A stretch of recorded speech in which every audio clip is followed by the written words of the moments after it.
ওয়ালা তুকসিরি যিহকা, হাসো কিন্তু বেশি হাসিও না। বেশি হাসাহাসি করতে নিষেধ করেছে রাসূলুল্লাহ সাল্লাল্লাহু আলাইহি ওয়াসাল্লাম। আজকাল মুসলিমরা এমন হাসা হাসে, শুধু যুবকরা না, 40, 50, 60 বছর 70 বছর হয়ে গেছে, কিন্তু হাসতে গিয়ে বেদিশা হয়ে যায়, দিশে হারা হয়ে যায়, এদের হুঁশ দিশে কিছু থাকে না। বেয়াদবির মতো হাসা হাসি, একবারে একে অপরের ওপর যেন গড়িয়ে পড়ে, লুটিয়ে পড়ে, একবার অট্ট হাসি, হ্যাঁ হ্যাঁ হ্যাঁ হ্যাঁ করে হাসে। অথচ নবী করিম সাল্লাল্লাহু আলাইহি ওয়াসাল্লাম জীবনে কোনোদিন অট্ট হাসি হাসেন নাই। এমনি যেটা মধ্যম হাসি, সেই হাসিও নবী করিম সাল্লাল্লাহু আলাইহি ওয়াসাল্লাম কম হাসতে বলেছেন। ওয়ালা তুকসিরি যিহকা, খুব বেশি বেশি হাসিও না।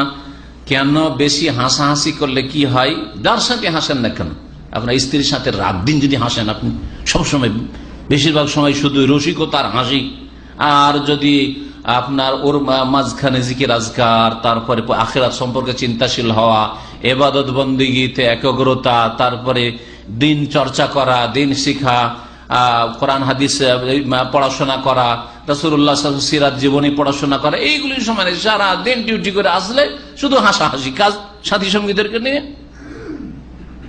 এইরকম যদি বেশি হাসেন, এতে কি ফাইন্না কাসরাতা যিহকি তুমিতুল কলবা, খুব বেশি হাসাহাসি করলে তাতে দিল মুর্দা হয়ে যায়, অন্তর কি হয়, মরে যায়।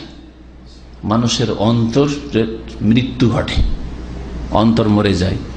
যেমন মানুষের দেহ মারা যায়, যখন আত্মাটা বেরিয়ে চলে যায়, তেমনি মানুষের হৃদয় মরে যায় যখন মানুষ খুব বেশি বেশি হাসাহাসি করে।